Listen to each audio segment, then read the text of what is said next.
Hello, and welcome to Reaction Friday, where we're going to be talking about my favorite topic, politics. Because this is now a political propaganda channel where I just spew propaganda to you guys. I I I really don't.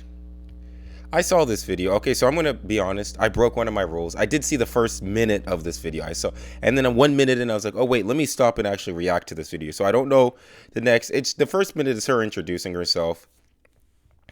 This is a political video.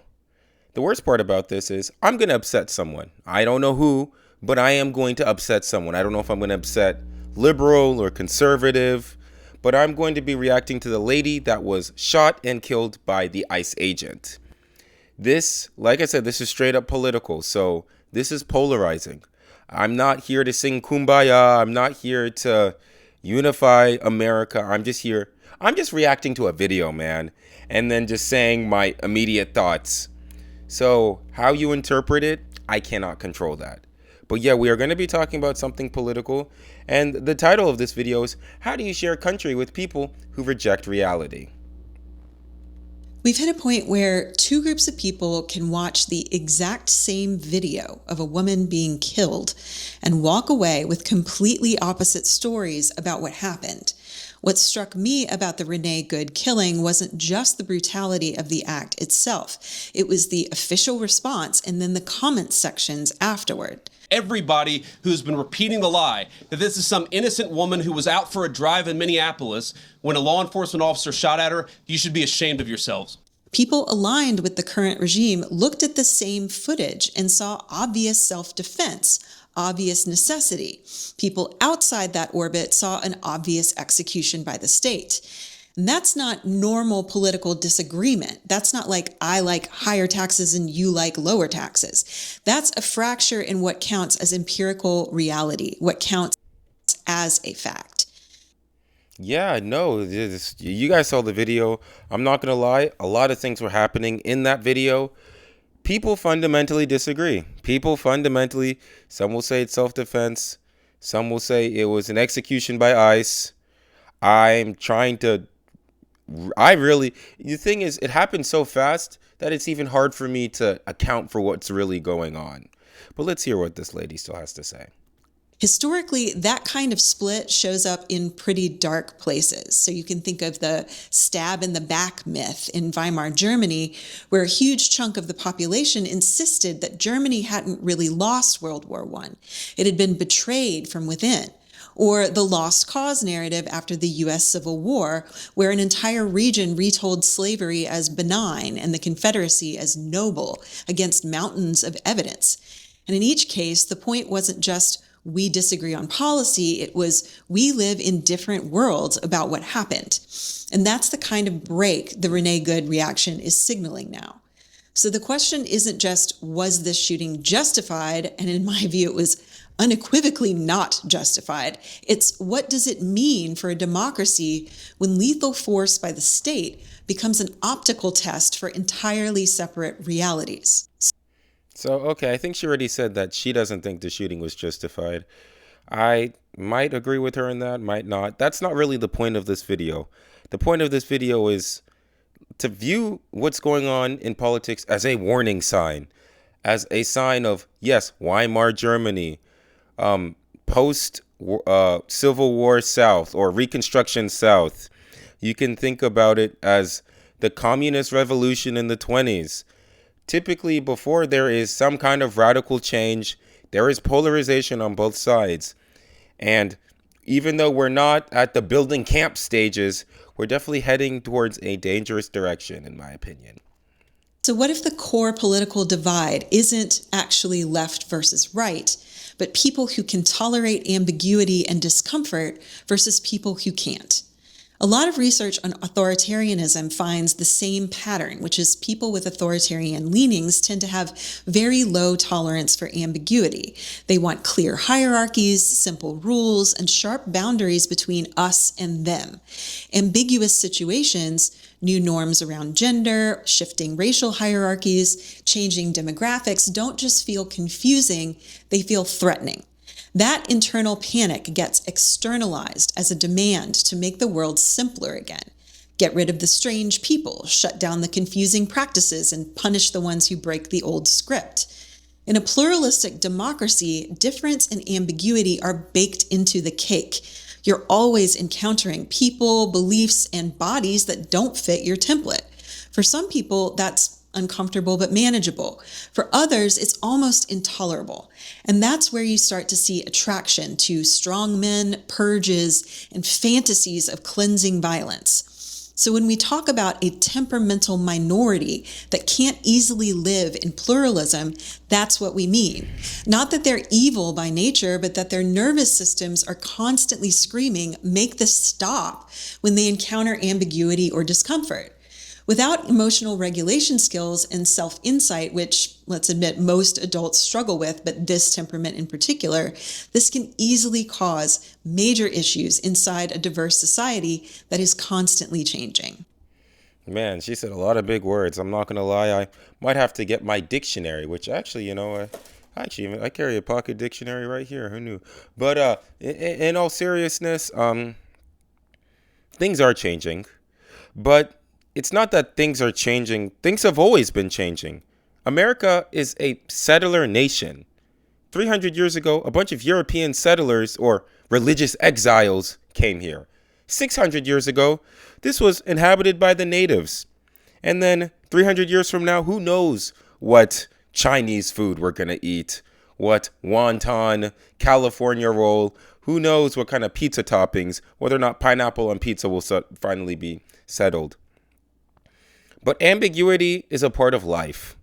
Some people like it, some people hate it. And people that dislike it, I get it. Because when you look at, like my mom, she watches TV shows from the 60s. It's just a bunch of white people. You look at a TV show now, there's some Hispanic, there's some Asian, there's a gay person, there's a black person, there's a white person. It's completely different. Things have changed. But if you think about it, 120 years ago, if you go 60 years even before that, in the 1900s, TVs didn't even exist. So this idea that there's some kind of baseline normal, I don't think that really, like trying to go back to some baseline, what baseline are we trying to go back to? Because it may not have ever existed. Like when I look at Donald Trump, I don't think Donald Trump is this cause of this big problem. I think he's a symptom of our society. Because 74 million people voted for Donald Trump to be president. And he won the presidency. Whether you like it, whether you're not, that's not what this is about. But people do fundamentally disagree. There's a brutal little paradox at the heart of any free society, and that's if you tolerate people who want to end tolerance, you eventually lose the whole thing. Can a democracy safely include people who fundamentally don't believe in democracy? At some point, the answer has to be not without limits. Karl Popper called this the paradox of tolerance. A fully tolerant society, he said, cannot be tolerant of movements that seek to destroy tolerance itself. Was ich bei der offenen Gesellschaft gemeint habe, war eine Gesellschaft, sagen wir, in der man frei atmen kann, frei denken kann, in der jeder Mensch einen Wert hat und in der die Gesellschaft keine überflüssigen Zwänge über die Menschen ausübt. That doesn't mean that you put people in prison for bad opinions. It means you draw hard lines around actions and organized projects. Post-war Germany is a good example of this. It bans explicitly Nazi parties and can dissolve groups that aimed to overthrow the democratic order, precisely because it learned what happens when you let anti-pluralist movements capture the state. The United States, we're facing a very interesting intersection where, and I think the Western world is facing this. It's like, okay, if there are people that don't want pluralism, that don't want this, what do? Do you let it go? Like, do you let freedom ring? Or do you do the hard line? Because if you let things continue, then this polarization continues. But if you tell the government, hey, we got to put some strict boundaries, who decides those boundaries? What? And like, are these boundaries absolute? Who knows? US context, that's the unresolved problem. We've treated "it's just another opinion" and "it's an organized attempt to end democracy" as if they belong in the same bucket, when they don't. One can be tolerated, the other, if you let it run, will eventually shut down everyone else's voices. So the real question isn't, should we tolerate people we disagree with? Of course we should. The real question is, where do we draw the line when a movement's explicit or implicit goal is to eliminate the possibility of disagreement at all? When we get to the other side of this, the hardest problem maybe won't be rewriting the laws. It'll be living with a permanent minority that struggles to function in a pluralistic world. When this project eventually collapses, as authoritarian projects tend to, we'll still be left with a sizable minority whose psychological profile doesn't magically change. They will still struggle with ambiguity and still prefer rigid hierarchies and still feel existentially threatened by visible difference.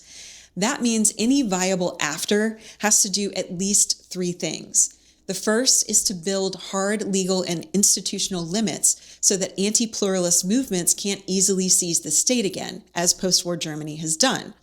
The second is that we need to invest early and deeply in teaching ambiguity tolerance, how to live with discomfort without immediately reaching for elimination.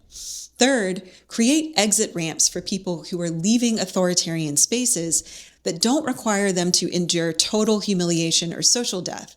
Because if the only options are domination or annihilation, people will cling to domination. This is not to excuse the harm that these people have done and are doing. Anyone committing crimes and atrocities should be held fully accountable. But for those who want to get off the rage carousel, there should be ways to do that don't feel like total psychological extinction. None of that is clean or easy, but it's more honest. The project isn't just stop this, it's how do we design a society that can survive with a permanent, fearful, anti-pluralist minority without letting that fear run the whole show again. Yeah, that was... Man, why do I react to these videos, man? Why do I get myself in these... Why do I have to think, man? It would be a whole lot easier if I could just eat some Doritos on the couch behind me and not have to answer questions I don't know. I don't have the answer to, but I'll try my best. Just like in calculus in senior year, I might fail. It might take me 3 times, but I'll get through it. Conservative and liberal, yes, those are binaries, but they also exist on a spectrum. Someone who's deeply conservative now may have been very liberal when they were younger. Someone who's deeply liberal now may have been very conservative when they're younger. I don't know, do I agree with this lady's solution? Somewhat. But the problem is what you're saying changes in real time. Because when you say something as ambiguous, you could just broaden ambiguity and then you criticize authoritarian people for using XYZ strategies. But you could also end up using the same exact strategies that authoritarian people use just for the sake of tolerance and ambiguity. Tolerance and ambiguity aren't universal virtues. They're social. If anything, that's just a result of your time. These are modern ethics. These are modern interpretations. 400 or 500 years ago, there was no tolerance and ambiguity. You don't read in a book like, I don't hear Charles Dickens talking about how Victorian London needs to be more ambiguous and tolerant, because those weren't the values of that time. It's great, to be ambiguous. It's great to be tolerant, but it's also, I think it's even greater to accept that people will always fundamentally disagree with you. When you make one decision, you're leaving out the other decision. Yes, whether it be on abortion, immigration, the economy, there isn't a one-size-fits-all. And the solution changes in real time. And we're going to make mistakes, and it's going to be uncomfortable. What happened with Renee Good is very unfortunate, and I'm very upset. But people are looking for extreme solutions because things are changing, I can't afford an apartment. You can't find a job. People aren't getting married. Changes so people are just trying to grasp straws and cling to something. Is that something the most stable? Probably not. Do I agree with most of it?